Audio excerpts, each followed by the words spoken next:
Este es el Draw My Life del antiguo régimen y la ilustración, realizado por Celia, Laura, Elsa, Bea, Carolina y Paula.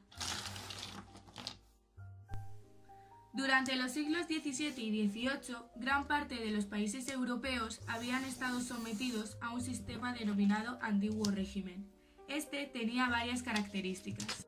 Una monarquía absoluta en la que el rey ejercía su papel por derecho divino y únicamente Dios podía juzgar sus actos.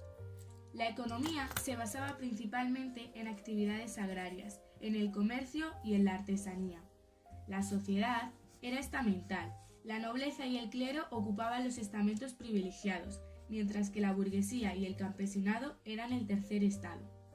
El principio de autoridad, en el que el conocimiento se sometía a la autoridad de los maestros antiguos. Sin embargo, en el siglo XVIII surgió en Francia un movimiento que pretendía iluminar al ser humano con el conocimiento y hacer desaparecer el antiguo régimen. Este movimiento se extendió por toda Europa y fue llamado Ilustración. La Ilustración trajo consigo un nuevo pensamiento basado en la razón y el espíritu crítico.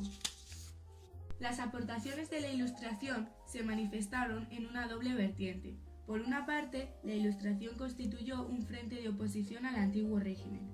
Por otro lado, tuvo lugar una revolución cultural, cuyo objetivo era el progreso económico y la modernización de las ciencias y las artes. Los pensadores ilustrados fueron llamados filósofos.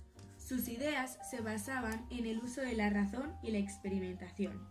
Algunos ilustrados franceses fueron Voltaire, que escribió un diccionario filosófico; Montesquieu, que en su obra El espíritu de las leyes defendía la separación de los poderes del Estado en distintas instituciones; Rousseau, que defendía las ideas democráticas en el contrato social y en su obra Emilio planteó una nueva visión de la educación; Diderot y D'Alembert dirigieron la primera enciclopedia en la que se pretendía recoger todo el saber, explicado de forma científica.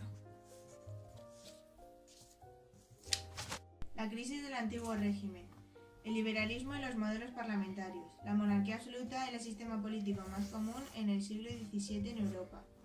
Surgieron nuevos modelos políticos inspirados en el liberalismo.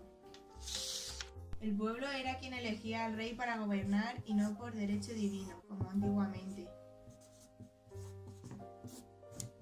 Este principio sentó las bases de la monarquía parlamentaria en Gran Bretaña y las Provincias Unidas de los Países Bajos. Cada uno de estos adoptó un modelo parlamentario diferente. Despotismo ilustrado.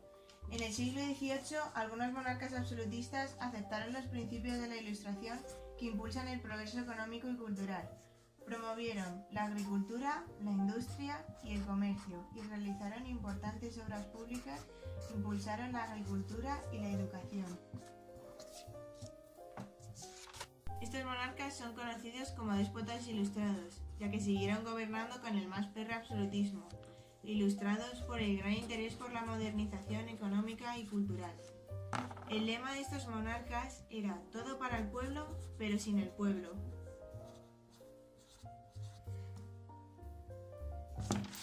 Teorías políticas y económicas. Desde el siglo XVIII el liberalismo abarca dos grandes campos, el pensamiento político y las teorías económicas. El liberalismo político y la crítica de la sociedad estamental. El liberalismo político estableció que los estados tenían que tener leyes basadas en los principios políticos liberales y en la división de poderes.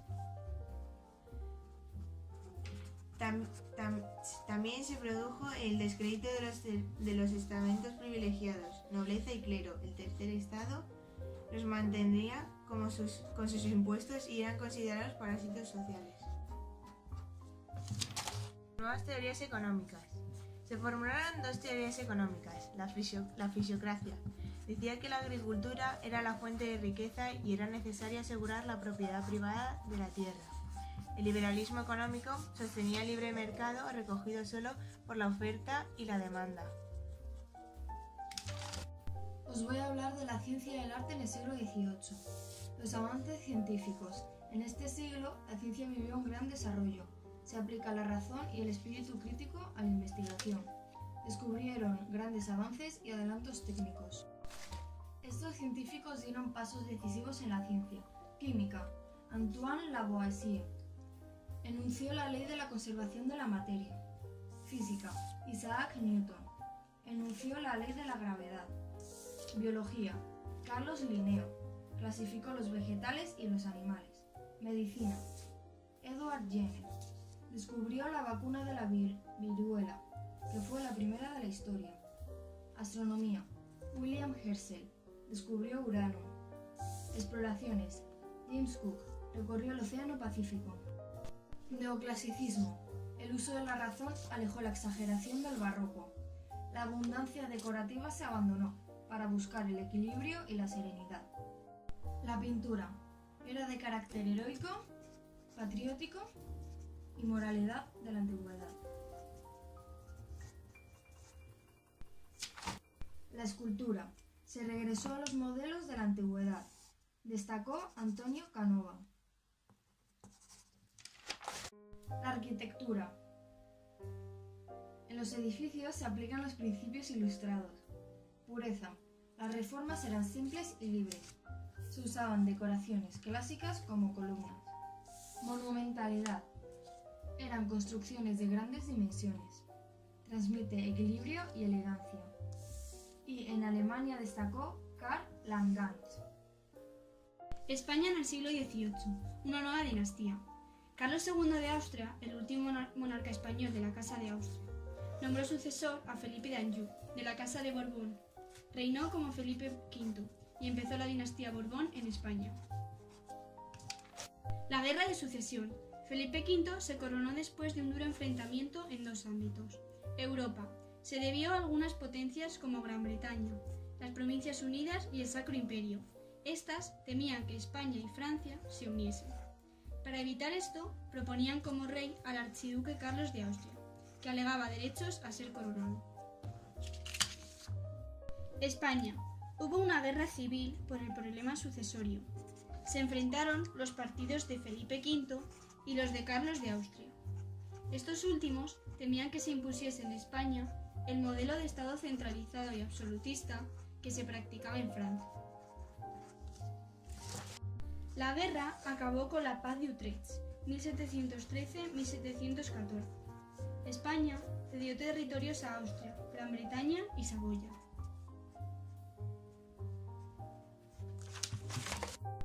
La política interior de los Borbones. Los Borbones implantaron en España el modelo absolutista francés. La política interior tenía dos objetivos: fortalecer el absolutismo a través de una política llamada regalismo. Consistía en bajar el poder de la nobleza y aumentar el poder del monarca frente al de la Iglesia. Crear instituciones. Estas debían adecuarse al nuevo tipo de Estado centralizado. La política exterior estuvo condicionada por los pactos de familia y la alianza con Francia.